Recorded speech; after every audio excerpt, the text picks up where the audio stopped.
quiser chegar mais para frente, deve ter aqui pelo menos mais 5 cadeiras. Vem para cá para frente. Eu quero pedir total silêncio em respeito aos convidados a esse lugar. Passa para cá, Tiago. E é uma noite muito especial que nós vamos fazer algo que a Criativa nunca fez. E eu vou deixar para o Tiagão apresentar os convidados e a gente compor esse momento de hangout, que é um momento de debate, de esclarecimento sobre o Setembro Amarelo e tudo que vai acontecer aqui. Boa noite de novo, igreja. Dando prosseguimento à programação do Setembro Amarelo Criativo, a gente trouxe alguns convidados. Eles vão falar um pouco sobre esses temas que a gente tem discutido: prevenção ao suicídio, ansiedade, depressão. E eu queria começar convidando algumas pessoas que já fizeram as perguntas no papel que estava lá atrás, mas a gente vai abrir a pergunta para vocês também, tá? Quem quiser fazer uma pergunta, só levar a mão que a gente vai levar o microfone e vocês também vão poder tirar todas as dúvidas. Quanto maior a participação, melhor. Não vamos levar a dúvida para casa, não. Eu queria convidar a doutora Milena Ferraro, psicóloga.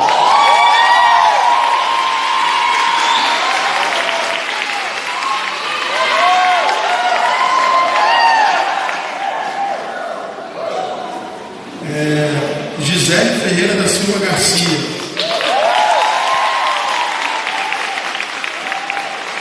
A Gisele é assistente social e secretária da Ação Social da Prefeitura de Bom Jesus do Itabapuana. Dr. David Assad Muniz, psicólogo.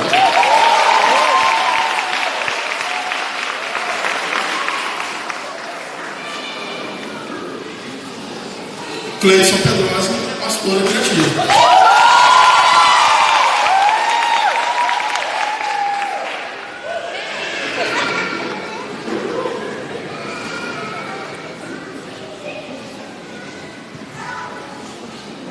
Então eu vou dar uma oportunidade para cada um falar algumas palavras e devendo se apresentar melhor. E depois a gente vai abrir para as perguntas, tá, gente? Boa noite a todos. Estou muito feliz de estar aqui. Quero agradecer ao pastor Cleidson, o convite. Agradeço a oportunidade de estar aqui compartilhando com vocês. É uma honra para mim. E quero parabenizar a igreja pela iniciativa. Sabemos o quanto é importante a gente estar falando de saúde mental. A gente está falando sobre esse tema que é tabu na nossa sociedade. Então, é uma iniciativa muito importante. Abrir as portas da igreja, que sempre foi dito como um local que não é acessível a esse tipo de tema, né? Então, eu quero parabenizar pela atitude. Boa noite. Então, quero agradecer o convite, a acolhida, né, que nós recebemos na igreja. Obrigado, pastor, obrigado à comunidade, né? Dizer da minha felicidade em estar aqui para a gente falar sobre um tema que é muito importante, relevante, né? É um tema sério que precisa ser falado, né? Nós precisamos realmente nos debruçar sobre esse assunto. Parabenizar a Igreja Criativa, né? A comunidade, né? Hoje eu acho que a Igreja Criativa ela é um exemplo para a nossa cidade, não é? Porque é um assunto que normalmente a gente não trata, né? Ainda mais convidando, né, profissionais para poder tirar as dúvidas, esclarecer sobre a questão do suicídio. Então, parabéns, pastor, e muito obrigado pela acolhida. Boa noite a todos. Eles já disseram tudo, né? Mas eu quero agradecer o convite. Tiago é um grande parceiro das ações que a gente faz lá na secretaria. Eu sempre peço socorro a ele, ele sempre está disposto a me socorrer, me ajudar. Então, assim, é um grande prazer realmente estar aqui. Me sinto até, assim, pequena perto desses profissionais, porque eu sou assistente social. Eu só estou como secretária no momento do município de Bom Jesus do Itabapuana, do qual eu tento fazer o meu melhor. Então, assim, eu quero agradecer ao pastor, ao Tiago, a todos vocês pela bela acolhida. Eu estou verdadeiramente encantada com tudo que eu escutei e que eu vi aqui hoje. Muito obrigada. Na verdade, eu é que agradeço. Na verdade, vocês não são pequenos em nada, vocês são gigantes. Para poder, num gesto tão nobre, de amor, de respeito à vida, porque exatamente esses foram os passos de Jesus. Jesus amou a vida. Jesus não amou a religião, ele amou pessoas. Então é uma honra estar recebendo vocês aqui, como profissionais, como amigos da vida. E a gente quer marcar um novo tempo aqui dentro dessa cidade e fazer diferença. Eu quero agradecer a todos que estão aqui presentes como pastor dessa igreja e dizer que se você realmente deixar o seu coração aberto para tudo que vai acontecer aqui, eu tenho certeza que nesse movimento, eu creio que o Espírito Santo de Deus está abrindo os nossos olhos, os nossos ouvidos e os nossos corações. Então sejam todos bem-vindos e eu quero pedir uma grande salva de palmas para esses profissionais e para essa igreja linda. Louvado seja o Senhor.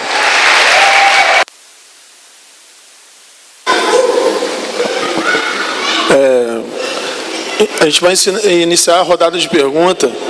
Estou com algumas perguntas aqui, a Marcinha também. Nós vamos direcionar uma pergunta para cada profissional, ou seja, vão ser 4 perguntas, uma para cada um. E depois a gente vai abrir para quem tiver alguma pergunta para fazer. Aí quem tiver alguma pergunta para fazer, é só levantar a mão que a gente vai até o local e leva o microfone para vocês, beleza? E a gente vai começar com a Gisélia, primeiras damas.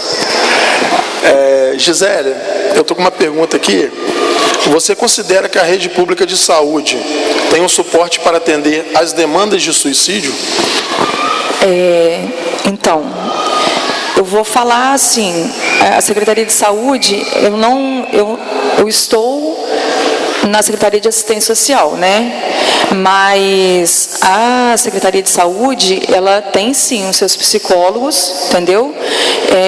Vou dar um exemplo no caso de um órgão que eu tenho conhecimento, por exemplo, Conselho Tutelar de Bom Jesus da Apuana. Às vezes a gente tem algum caso de um menor, de uma criança ou de um adolescente que está se automutilando. Então, automaticamente, eu estou falando em caso de rede, tá, gente?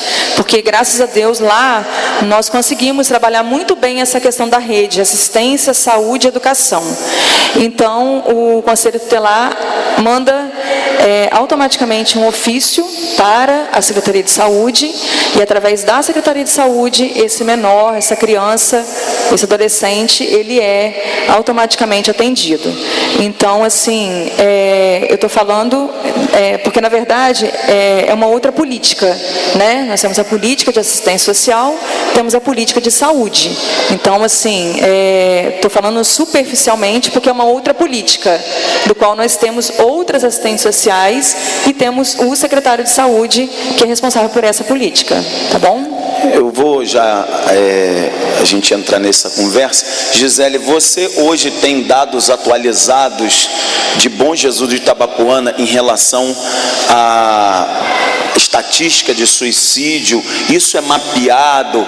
Quais são as principais faixas etárias? Vocês têm isso? Então, nós temos isso na Secretaria de Saúde.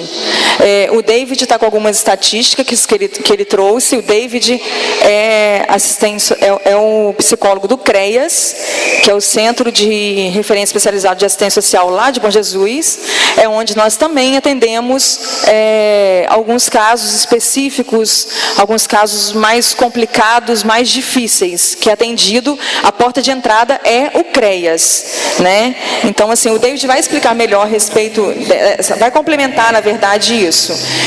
Mas, pelo que saiu uma pesquisa, esses dias agora, eu não me lembro quem me falou dessa pesquisa, eu até fiquei de olhar isso hoje, mas, infelizmente, eu não tive como. Pelo que saiu, isso foi na semana passada, depois que a gente teve aquele caso lá em Bom Jesus da Apuana. Itaperuna e Bom Jesus da Apuana são os municípios do estado do Rio de Janeiro que tem mais casos de suicídio entre jovens. Então, assim, eu fiquei de ver isso hoje, mas realmente eu não tive como. Mas a gente vê vários, né? Itaperuna, ano passado, foram duas estudantes, não, né? 2 médicas já. Então, assim, Mas o David vai complementar a respeito desses dados, dessas estatísticas. Bom, gente, só para complementar a resposta aqui da nossa secretária, quando a gente fala de prevenção ao suicídio, não necessariamente a gente fala de um lugar, de um equipamento específico, não que não possa existir, até deve, certo? Mas a rede de proteção na questão do suicídio, ela é ampla. Esse cuidado com o olhar, esse cuidado com a escuta, isso tem que acontecer, primeiro, dentro de casa, nas igrejas, na sociedade, mas também nas escolas. Os professores têm que ser capacitados para observar, porque a pessoa que tem um pensamento e que vem a tentar o suicídio, ela dá sinais. Vou falar sobre isso daqui a pouquinho, se for possível. E também a rede de saúde como um todo. Estava lendo, para poder falar com você, Thalia Jussara, que também pertence à rede de saúde, que é assistente social, militante na área de saúde, e a gente entende que o local mais importante para que se faça o monitoramento é na rede básica, são nas UBSs, não é? Que nós temos várias na cidade, certo? Não ser negligente, olhar com carinho, observar os sinais, Eu estou falando de toda a gente comunitário de saúde, eu estou falando do médico lá no postinho, e nós temos sim setores na saúde, por exemplo, agora acabou de inaugurar perto ali do hospital, da rodoviária, o espaço terapêutico, Paulo Emílio Guerra, com vários psicólogos, tem a Casa Verde, tem o CAPES, que é a referência em saúde mental do município, e que tem um número absurdamente alto de usuários, não é? A Clínica da Família, e com relação a dados, mais de 1 milhão de pessoas morrem por ano no mundo, por suicídio. No Brasil, são 12 mil suicídios por ano, não é? Então, estima-se, isso aqui são dados que estão no site da campanha, não sei se vocês viram, mas a cada 100 habitantes, 17 já pensaram ou vão pensar em cometer suicídio. Quer dizer, a cada 100 habitantes. Isso é muito sério, isso é muito dramático, Destes 5 vão planejar o suicídio, 3 vão tentar. Então é algo que está muito mais próximo de nós do que a gente pensa. Por isso é tão importante falar sobre isso. Até pouco tempo era comum a afirmação de que falar sobre suicídio aumenta a incidência e induz o suicídio. Isso é um erro, está comprovadamente definido que é um erro, a gente precisa falar. E falar faz bem e cura.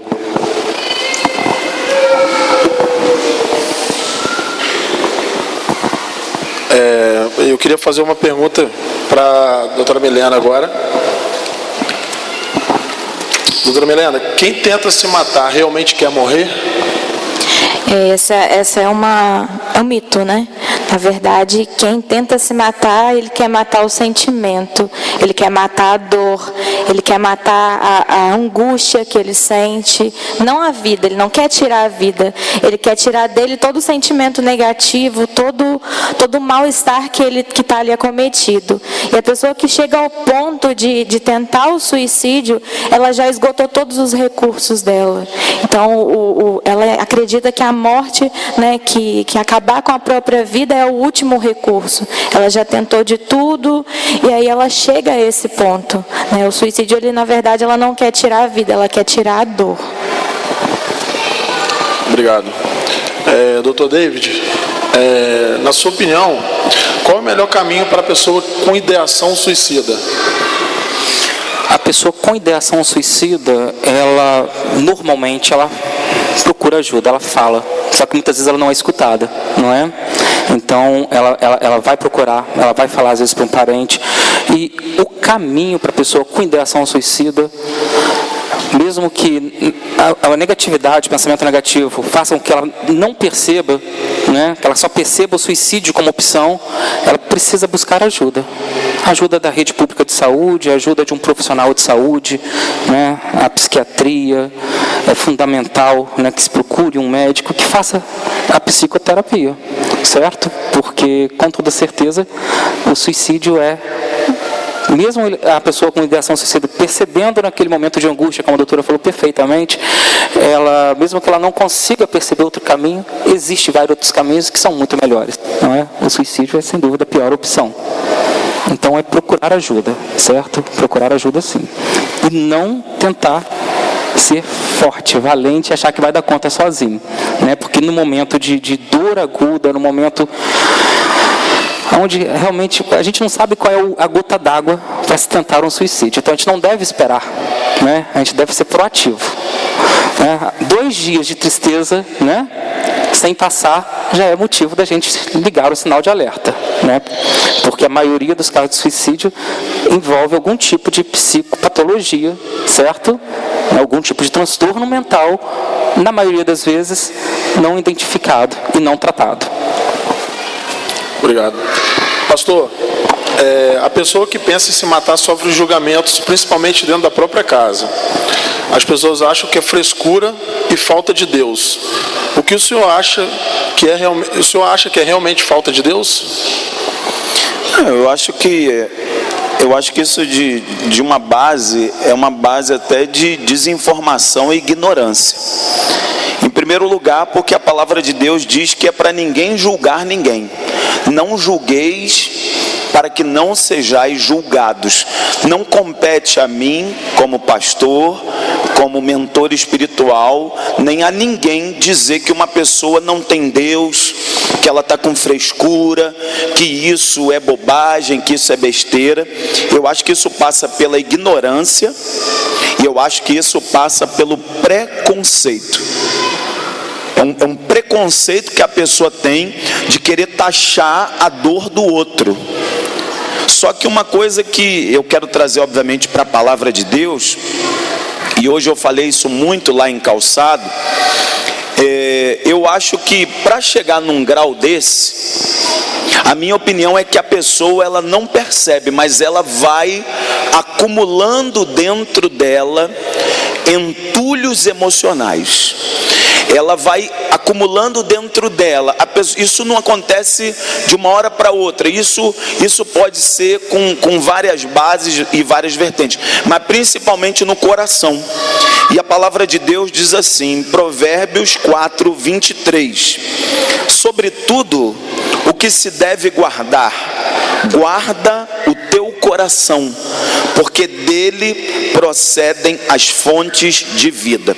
Então eu acho que cabe sim, o que eu vejo é que muitas vezes a causa, ela está numa família desestruturada, ela está em pais que rejeitam, há situações de abusos sexuais, abusos psicológicos e emocionais, e chega uma hora que diante de tanto entulho, a pessoa acha que a última escapatória é cometer suicídio, é se livrar da dor. Então, para mim, isso é preconceito e ignorância. Obrigado. A gente vai abrir agora um momento de pergunta para o pessoal da igreja, para a igreja. Alguém tem alguma pergunta para fazer? Se tiver, é só levantar a mão que a gente vai aí.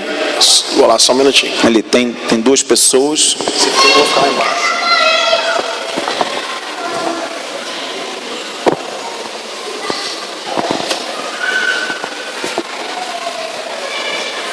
Seu nome e a pergunta, se quiser direcionar para alguém, deixa aqui. Meu nome é Terezinha e quero perguntar aos profissionais por que nós não temos hoje em Bom Jesus o CAPCI. O CAPCI e Itaperuna atendemos até 18 anos. E hoje os nossos adolescentes estão cometendo suicídios, automutilação devido a infância, a criação, isso tudo, o entulho que está dentro de si e que na adolescência isso se joga para fora. Por que hoje nós não temos esse atendimento? Quer responder? Exatamente. O que acontece? Muitos programas que existem em algum município e não existem no nosso, muitas vezes é pela quantidade da população, entendeu? Por exemplo, Itaperuna tem 100 mil habitantes, Bom Jesus tem 35 mil. E tem programas que a gente só consegue trazer para o município se o município tiver acima de 60 mil habitantes. Então, assim, muitas vezes tem programas da própria assistência social, digamos assim.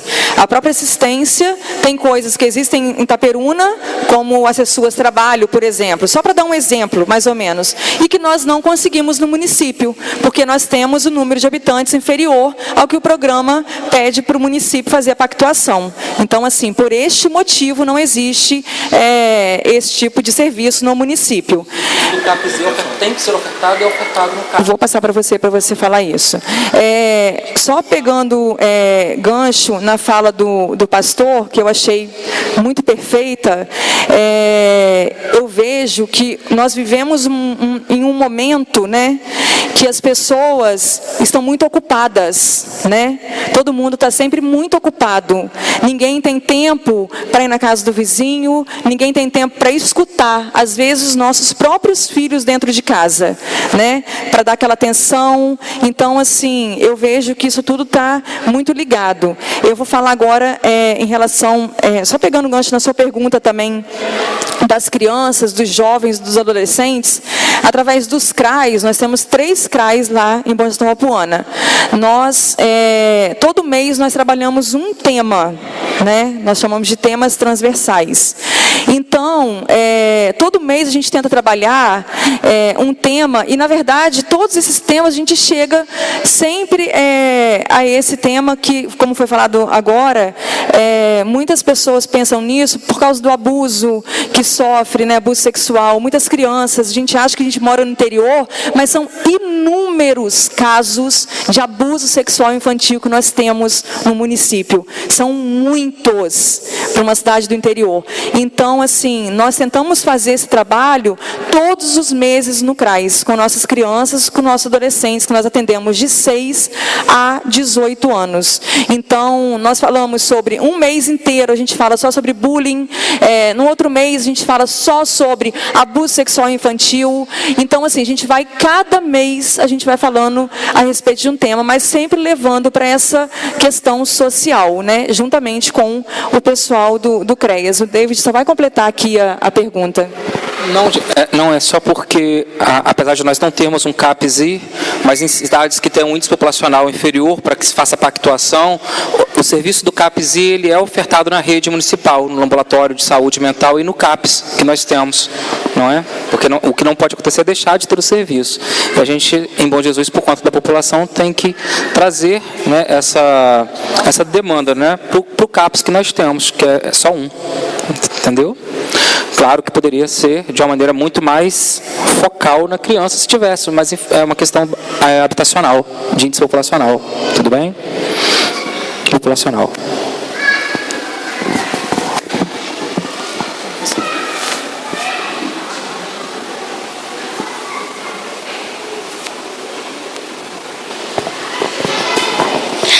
Meu nome é Fabiana, eu participei do encontro com Deus há pouco tempo.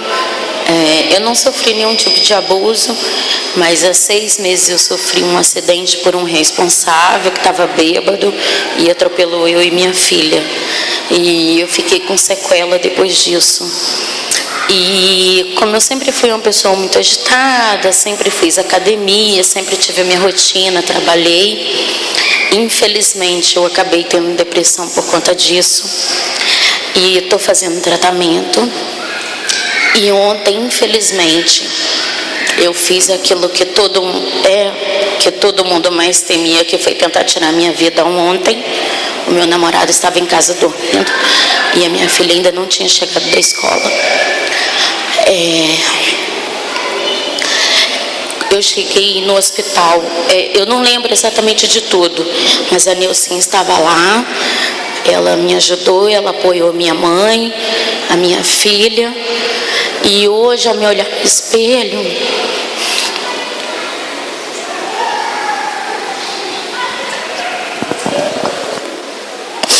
desculpa.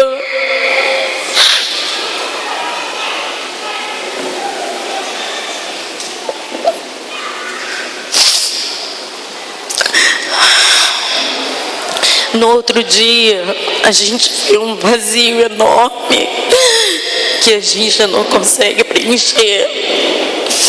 Eu venho todos os domingos à igreja, desde o dia do encontro. Eu tenho uma filha maravilhosa, ela sabe disso. O meu namorado me apoia muito. Mas é muito difícil. É difícil ouvir as pessoas criticarem que você é irresponsável. E eu não consegui me olhar no espelho nenhuma vez hoje. Eu tenho 32 anos e eu nunca imaginei chegar nessa fase da minha vida.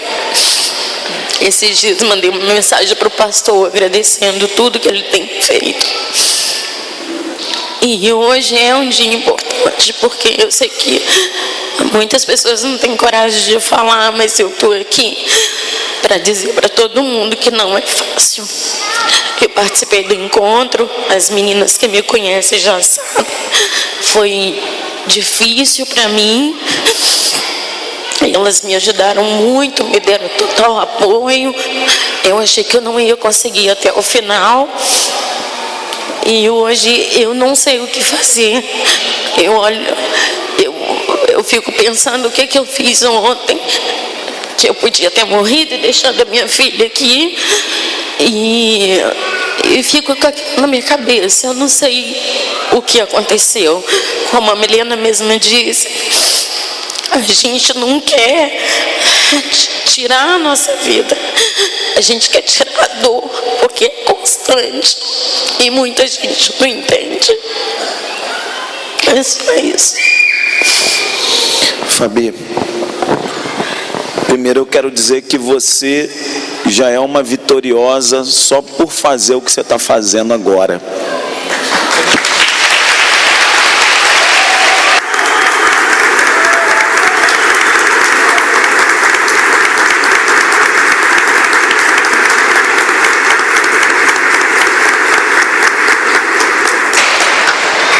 Eu quero até tocar essa bola para a doutora Milena, porque essa foi um dos nossos papos, inclusive na sede administrativa da Criativa, e eu acho que a Milena cai como uma luva para isso que eu vou falar agora. Pessoal, pelo fato de nós estarmos vivendo o Setembro Amarelo,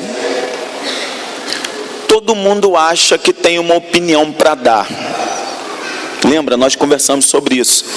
Então, muito cuidado, porque quando você pega uma situação real, concreta e delicada, cuidado, para que numa situação dessa, de uma dor aguda, de um caso concreto, você não se precipite em fazer isso que a doutora Milena vai dizer.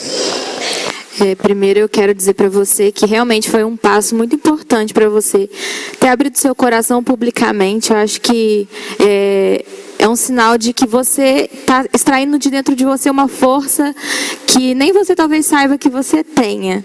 Mas eu acredito que o fato de você estar aqui hoje é porque dentro de você ainda existe uma força que te move a viver. E que eu espero que isso continue, que você se recupere, que você tenha força de enfrentar tudo que você está enfrentando. Conversamos, né, pastor, sobre essa questão do se abrir. As pessoas, elas estão utilizando, né, o Setembro Amarelo para abrir caixas de diálogo em redes sociais, se disponibilizando a ouvir. Mas eu falei com ele que a gente, acredito que o David também tenha percebido que muitas pessoas que talvez não tenham uma estrutura psicológica para ouvir, tem se disponibilizado. E isso é perigoso, porque a pessoa, ela vai vir e ela vai falar para você coisas fortes. Ela vai abrir o coração dela, ela vai rasgar a alma dela para você. E se você não tem uma estrutura para poder dizer uma palavra de esperança, uma palavra de encorajamento para ela, você pode encorajar ela, inclusive, a cometer o suicídio. Por exemplo, a pessoa vem, fala, né, para você, e você banaliza a dor dela, você banaliza esse sentimento. Isso vai dar a ela uma motivação maior de pegar e falar assim: tá vendo? Me ouviu, se dispôs a me ouvir, mas não está me entendendo. Então, o melhor para mim mesmo é morrer. Então, assim, é um cuidado que a gente precisa ter de ouvir, né?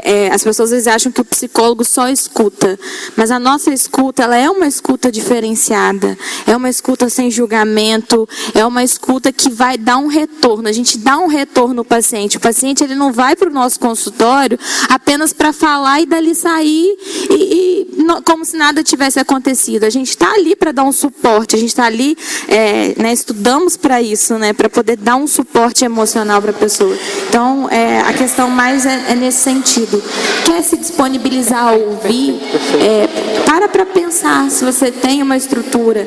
Eu não tenho estrutura, Milena. Então encaminha para quem tem. Perfeito. Né? Perfeito. Doutora, perfeito. Então, gente, eu escrevi aqui uma coisinha, umas dicas, né? Porque todo mundo aqui querendo ajudar, né? E a gente às vezes se coloca, como a doutora falou perfeitamente, disponível para fazer a escuta, não é? Porém, às vezes falar uma verdade que a pessoa que está fragilizada não está preparada para ouvir é devastador. E uma das coisas que a gente estuda na psicologia é saber esperar a hora de fazer a abordagem e saber a hora que a pessoa está preparada para ouvir e ressignificar essa ferida. Entende, gente? Então isso é sério. E como eu sei que todo mundo aqui querendo aprender um pouquinho, eu trouxe algumas dicas, mas não sou dono da verdade e gostaria que vocês discordassem, complementassem, certo? Porque eu trouxe inclusive algumas dicas enquanto abordagem de uma pessoa cristã, não é? Que óbvio, que quer preservar a vida, que quer ajudar e que muitas das vezes tem dentro de sua casa um filho, uma esposa, um esposo, numa situação de depressão, bipolar, esquizofrenia e outros transtornos que são fatores potencializadores do pensamento suicida, certo? Então, a pessoa com pensamento suicida, mas também, né, com depressão, com estágio depressivo bipolar, com sintomas, né, elas sentem primordialmente um sentimento de baixa estima, acompanhado de sentimento de culpa, de inutilidade, né? Tende a perceber e ouvir as coisas que são ditas e as coisas que acontecem de maneira negativa, certo? Isso não é culpa da pessoa, mas é consequência do quadro, que tem bases neurológicas, cerebrais, hormonais, né? A gente está falando de serotonina, né? Também tem base sócio-histórica. De forma nenhuma é fraqueza, nem falta de Deus, nem simulação, nem frescura, nem falta de fé. Então, o que eu não devo dizer a pessoas com depressão, episódio depressivo, não é? E nesses estágios? Coisas que a gente normalmente fala com a melhor das intenções e que é devastador para a pessoa que já está naquele polo negativo, se sentindo um lixo. Coisas que eu atendo pessoas com depressão e que elas relatam no consultório e que, se for realmente a gotinha d'água, a pessoa tenta suicídio. Vocês vão se identificar. Ou porque já ouviram e estão em situação de depressão, ou porque já falaram na melhor das intenções, e eu não estou aqui dizendo que você também fez errado, mas agora é hora da gente se informar, não é? Levanta dessa cama.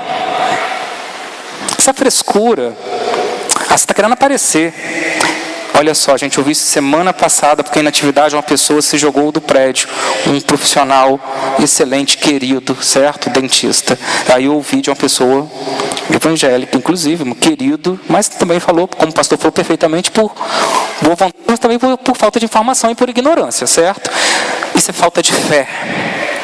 Ou então coisas simples como, tenha fé. Porque quando você fala tenha fé, a pessoa que está no polo negativo, ela entende o quê? Que ela não tem fé.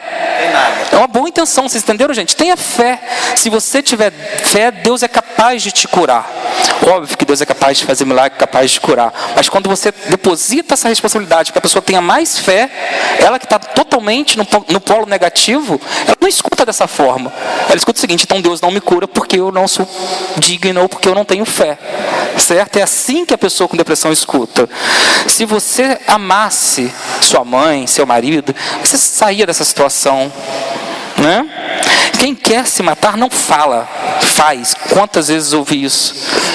Quantas vezes, gente, a gente fala isso, não é? Presta atenção, a pessoa fala, porque como a doutora falou perfeitamente, a pessoa está pedindo socorro, ela não está dando conta da dor. Então ela fala na intenção de não chegar ao suicídio, de alguém ajudar, mesmo que de maneira inconsciente. Só que a gente muitas vezes não para prestar atenção. Você está fazendo, aí começa, né? Sua mãe, seu avô sofrer. Olha que duro, olha que peso, isso é pesado, né? Forçar a pessoa a fazer aquilo que ela afirma que não tem condições de fazer, né? Não devemos emitir opinião do tipo, se eu fosse você, não é? Até porque se a gente fosse ela, a gente estaria com pensamento suicida, né? E o que nós devemos fazer então? A contrapartida seria ofertar uma escuta, demonstração de carinho, respeito, sem julgamento, sem culpabilizar, né? Podemos usar a fé da pessoa. Uma alternativa para tenha fé é: eu sei que você tem fé, eu te conheço, eu sei que é uma fase ruim. Vamos orar, vamos pedir a Deus a cura, não é? E entender que isso não substitui o tratamento médico, psicológico, mas são complementares, né? Essa noite é uma noite da gente romper com essa ideia de que ciência, psicologia e fé são coisas antagônicas, elas se complementam. A fé é estruturante da personalidade de 99,9% das pessoas e deve ser respeitada, inclusive no consultório médico e psicológico, certo? Eu acho que uma coisa que liga, só para complementar, claro, uma coisa que liga a fé e a psicologia é o amor. Porque se nós não amamos o ser humano, nós não nos dedicamos 5 anos da nossa vida para poder estar dentro de um consultório ali, né? Às vezes nos desgastando para ouvir os problemas das pessoas. E a religião, né? O cristianismo, que Jesus ele foi o amor, o próprio amor, ele veio como o próprio amor. Então eu acho que essa é a maior ligação entre e quebra esse tabu de que religião e ciência não se misturam. Na verdade eu queria tocar num outro ponto que eu acho polêmico, porém fundamental. Esse é um dos textos que eu mais me interesso do Antigo Testamento, que é o texto onde o profeta Elias, que foi um dos maiores, se não o maior profeta do Antigo Testamento, e Elias, ele entra numa crise de depressão, e Elias pede para morrer. Olha que coisa aparentemente antagônica. Se você for olhar o contexto anterior, Elias, numa passagem anterior, ele estava pedindo para fogo cair do céu.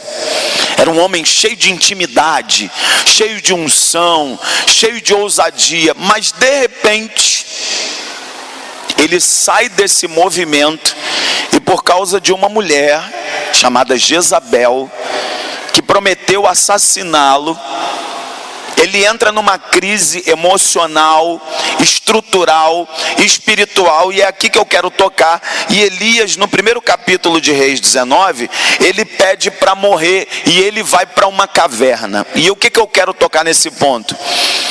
É ignorância, é preconceito, é falta de entendimento achar que esse tipo de coisa não acontece na igreja.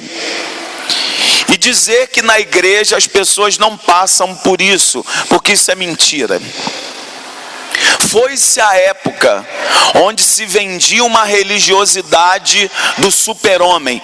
Pastores estão tirando as suas próprias vidas.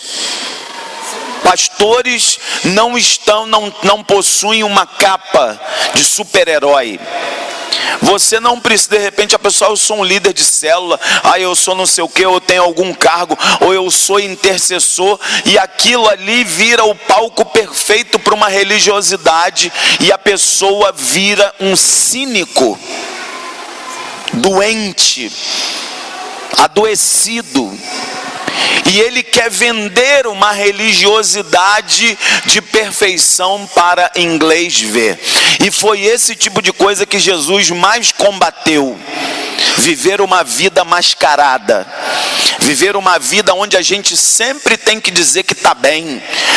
E aí, pastor, você está bem? Não, estou bem. A família do pastor, não, está bem. Ué, se a família do pastor não estiver bem, algo não está bom. Então, muito cuidado com esse tipo de religiosidade farisaica que camufla a dor, mas que no fundo está morrendo. Tem gente dentro da Criativa com depressão, sim. Tem gente dentro da Criativa, e é por isso que eu digo, eu tenho dito aqui, pessoal, colegas, que a Criativa, eu não gosto de chamar a Criativa de igreja, porque eu acho que esse nome por si só ele está desgastado. Eu quero chamar a Criativa de hospital.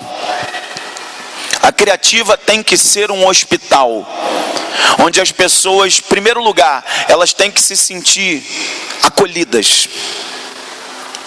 Elas têm que chegar aqui e não ter alguém para olhar para a roupa dele, para o status social, se ele tem grana ou deixa de ter. A gente tem que focar na vida. Jesus se importou com vida. Então, tirar esse mito de que cristão não vai para a caverna. Vai sim. Elias foi, Pedro foi, o apóstolo Paulo foi. Isso é tão verdade que quando ele chega lá em Atos 23, Jesus se manifesta para ele e diz: Paulo, coragem. Olha a palavra que ele dá para Paulo: Paulo, coragem, Paulo. Ele joga Paulo para cima, falando coragem. Então eu queria tocar nesse ponto, porque há muitos preconceitos dentro da igreja, de achar que aqui nós não vamos falhar, nós não vamos cair, nós não vamos tropeçar. Então muito cuidado com isso. Julgue menos e ame mais. Aproveitando aqui, eu gostaria de fazer uma pergunta para o pastor. Vocês falaram muito sobre sinais, né? Então, quais os sinais? Vocês podem ficar à vontade também. Quais os sinais a pessoa, ao longo, né, da vida, da infância, da adolescência, até a idade adulta, porque nós temos muito casos de mães de famílias, pais de família. Quais são os sinais? Porque a pessoa sinaliza um tempo antes. Na minha opinião, eu acho que cabe àquele que cuida, seja ele na figura do pai, da mãe ou de um cuidador, é de fato estar atento às sutilezas. Porque as coisas, elas não são escrachadas, elas são sutis. E uma coisa que é muito simples, o doutor apontou um caminho, eu queria apontar um caminho para você. Há um livro de um autor chamado Gary Chapman, e esse livro é um best-seller, toda a família tinha que ler esse livro. O nome desse livro se chama As 5 Linguagens do Amor. E uma das linguagens do amor se chama tempo de qualidade. Eu acho que os sinais são sutis. Então perceba o seguinte: uma das coisas que eu presto muita atenção, inclusive na minha casa, é o silêncio da minha filha. Quando ela está muito calada, eu já chego para perto. Porque talvez o silêncio dela seja o grito sufocante de uma alma ferida. Então esteja atento ao silêncio da sua mãe, ao silêncio do seu pai, ao silêncio dos seus filhos, porque às vezes o silêncio, ele está gritando e ninguém está percebendo. Sobre silêncio, uma pessoa que fala que quer morrer, que quer se matar, né? Normalmente, quando ela fica em silêncio, pastor, muitas das vezes é porque ela já resolveu que é hora de morrer. Presta atenção, né? Eu estava lendo isso, é interessante. A gente acha que ela parou de falar, então ela acalmou. Não, ela não acalmou. Na maioria das vezes, né, se a pessoa tem um pensamento suicida, é porque só dela saber que ela decidiu realmente tirar a própria vida, ela faz silêncio, ela calma, ela para de falar. Então é muito perigoso. É perfeita a sua colocação. Frasezinhas para poder a gente ficar atento. Vamos lá? A gente não pode desconsiderar de jeito nenhum, e muitas vezes a gente deixa passar. Tenho vontade de sumir. Quero morrer. Seria bom que eu morresse. Porque Deus não me leva. Um dia vocês vão se livrar de mim. Sou um peso para quem me ama. A vida não tem sentido. Então a gente precisa observar essas frases. Isso não é brincadeira. Essas frases, elas têm que ser levadas em consideração. A pessoa, quando fala isso, ela está dando sinais sutis de que tem algo muito errado acontecendo no seu emocional. Além de isolamento, tristeza, choro sem motivo, sentimento de, aquela sensação de luto, onde não cabe o luto, porque não há luto, né? E mudança de hábito alimentar, né? Falta de apetite ou apetite em excesso, ganho de peso, distúrbios do sono, insônia, não é? Uma pessoa que de repente começa a tomar muito remédio, se automedicar, que é um perigo também, certo, gente?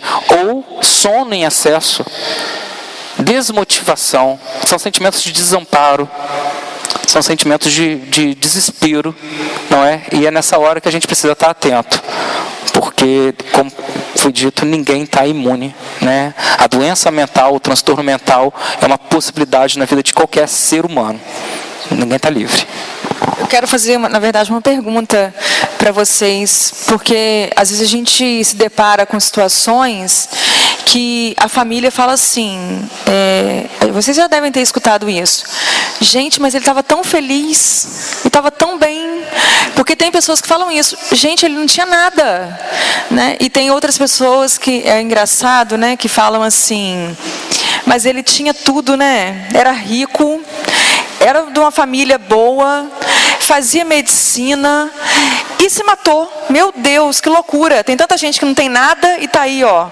Então, assim, a gente se depara muito com isso, né? E muitas vezes a própria família fala isso, né? Fala assim, mas ele estava muito bem. Ele não demonstrava nada, nunca demonstrou nada. E, às vezes, passa despercebido, realmente, né? Porque eu creio, assim, que...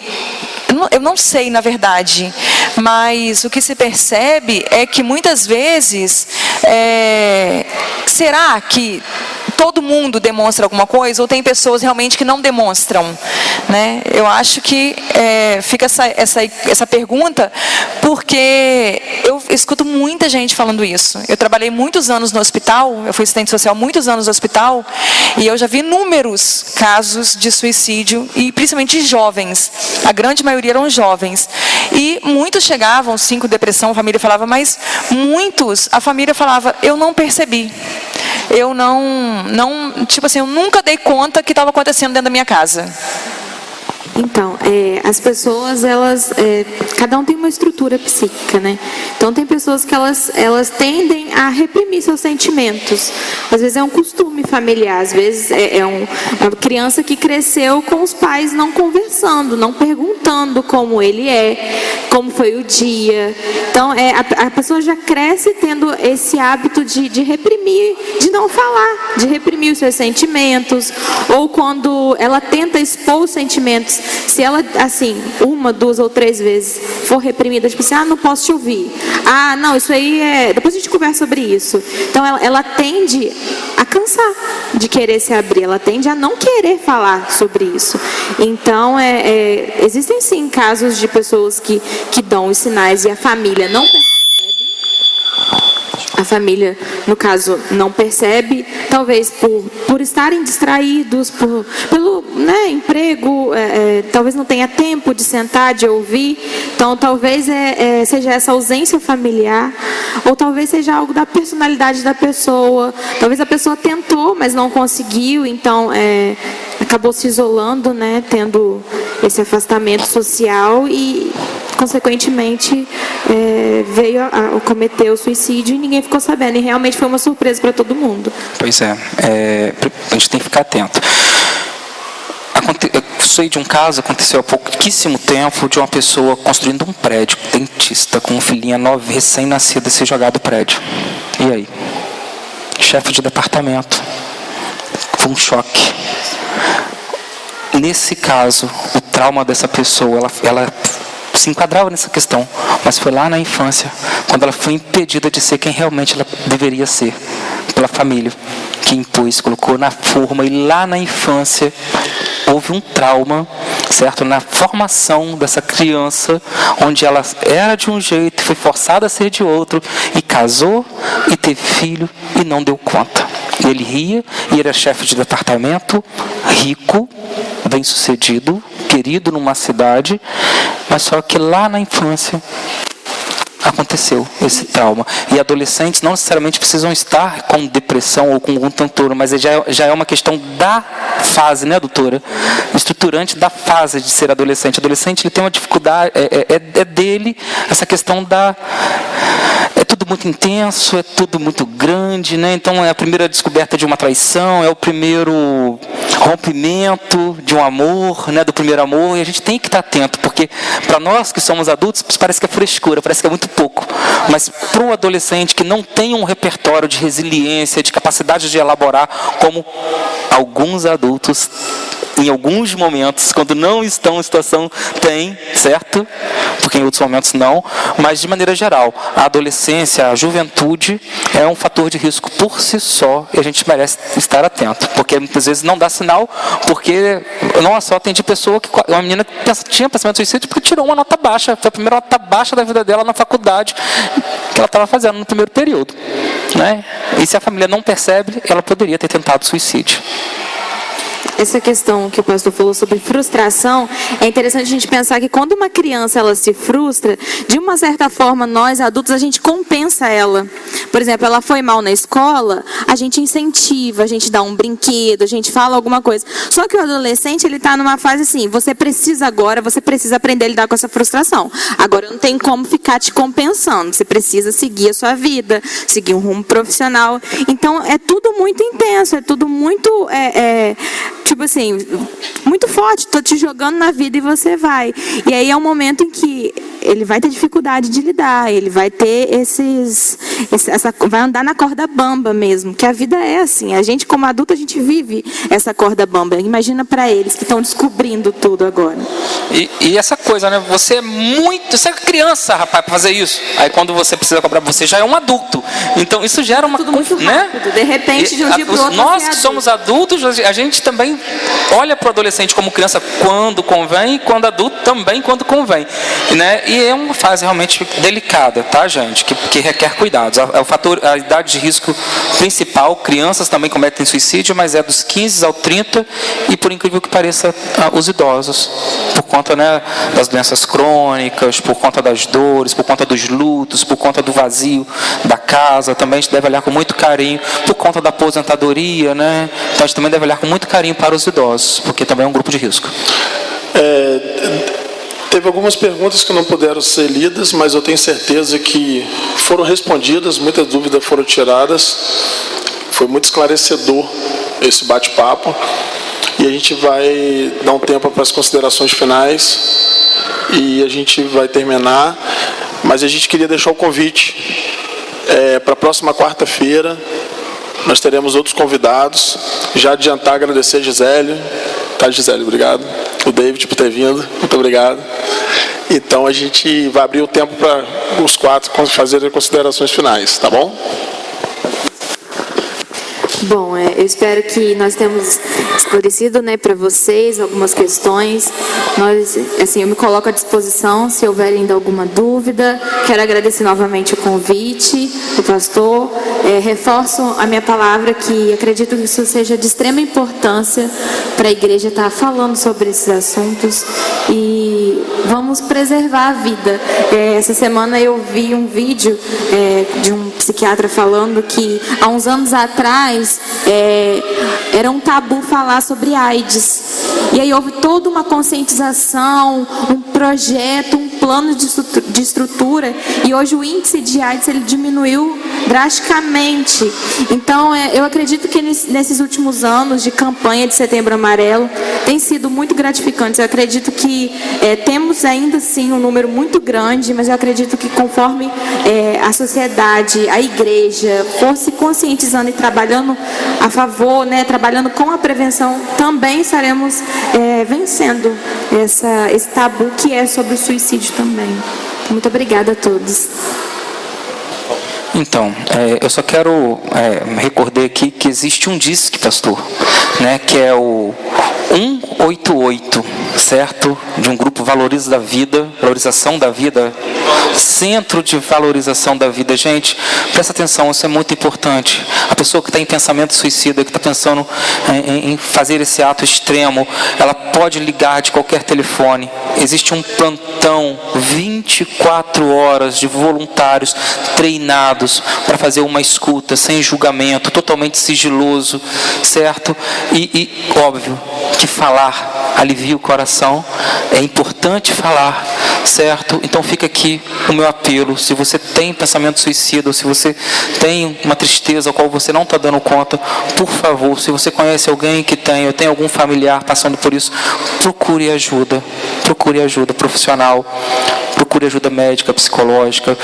E no mais, dizer que a igreja e cada cidadão, cada ser humano tem o compromisso de cuidar um do outro, né? Todo mundo está aqui, né? Existe esse instinto de sobrevivência que é do ser vivo, não é? E que é chocante, porque em determinado momento a gente acaba fazendo a opção pela morte das pessoas, né? E isso não é fraqueza, isso é doença, gente, isso não é falta de fé. Então quero dizer para você, irmã, que você hoje foi um exemplo para toda a comunidade, tá? Dizer que você foi muito forte, foi importantíssimo o seu depoimento, e dizer que você precisa continuar o seu tratamento, tá? A grande maioria das pessoas que passam por depressão pensam, e muitos tentam suicídio. Isso infelizmente acontece, faz parte, tá? Mas não é o fim da linha, muito pelo contrário. Eu acho que a partir de agora você está renascendo, é um convite, não é? Para uma vida nova, né? E daqui a uns dias você vai olhar para isso e vai se sentir fortalecida. Quero agradecer a igreja, agradecer o pastor, né? Quanta sabedoria, quanta sensibilidade, que bom, né? Que bom a gente, quanto profissional de saúde, saber que existem igrejas preocupadas com a saúde do corpo, da mente, da alma, não é? Porque nós somos seres integrais, né? A gente precisa cuidar de tudo: psicologia, medicina, a fé, que é estruturante, a religião, tudo isso é importante, tudo isso cura, certo? E são conhecimentos, saberes, pontos fundamentais da existência humana que precisam se complementar, dialogar, certo? Então, muito obrigado, foi um prazer. Bom, eu só tenho a agradecer, né, depois desses doutores falarem tão bem aqui. Quero agradecer o convite, agradecer a acolhida de todos vocês. É um grande prazer verdadeiramente estar aqui. Agradecer ao pastor, agradecer ao meu companheiro, ao meu parceiro Tiago. Já faço um convite a vocês que na próxima terça-feira, dia 17, nós estaremos realizando a nossa Conferência Municipal de Assistência Social, na qual os jovens, 32 jovens da SALT, que é o nosso projeto de jovem aprendiz lá de Apuana, estarão fazendo um teatro que vai ser bem bacana sobre o Setembro Amarelo, sobre o suicídio. Será encenado por esses jovens. Então, assim, estaremos durante todo o dia, na terça-feira, discutindo, né, não só ações ao combate e as campanhas contra o suicídio, mas também as diversas campanhas aí no âmbito social. Então, assim, eu tenho realmente só agradecer realmente e parabenizar mais uma vez a igreja, na pessoa do pastor, e a todos vocês que estão aqui, né? Porque hoje em dia é tão complicado, né? A gente faz as coisas e muitas vezes as pessoas não comparecem.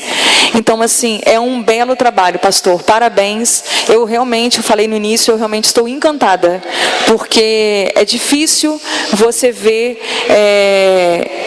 uma plateia, uma assembleia tão grande para discutir e para tratar um assunto que é tão delicado e que a gente precisa, sim, né, como disse a Milena, a gente precisa tratar e discutir isso dentro das nossas casas, com a nossa família. Então, assim, eu quero agradecer mais uma vez, agradecer a todos vocês e estou à disposição para o que vocês precisarem. Só reforça a data para o pessoal fixar? Na terça-feira, dia 17, a partir das 8 horas da manhã. A gente Qual começa local? Eu não falei o local, me desculpa. Lá no Clube da Terceira Idade, Albertina Ferreira, Portugal, pertinho ali da prefeitura. O credenciamento será às 8 horas e durante todo o dia, até às 5 horas da tarde, nós estaremos lá. Maravilha. Eu que agradeço, quero agradecer ao Tiagão, toda a equipe de voluntários, toda a equipe de servo. Eu quero agradecer toda a nossa equipe de mídia, som, áudio, vídeo, filmagem. Nós estamos transmitindo ali ao vivo, desde o início. A gente não tem ideia de onde isso vai parar. Quero agradecer a todos os visitantes, aos profissionais, aos membros dessa igreja. Eu me sinto muito lisonjeado e o alvo todo é para a glória de Deus. E eu quero finalizar dizendo que, particularmente, eu tenho estudado muito sobre a área da teologia, que é a área de cura interior. A cura interior, ela modifica a vida da pessoa. Então eu louvo a Deus por a gente estar aqui, mais uma vez, uma honra muito grande, estar recebendo pessoas tão amorosas. E eu quero pedir à pastora Zanza que, num gesto muito amável, muito carinhoso, traga aqui para eles um símbolo da nossa gratidão, expressão de amor.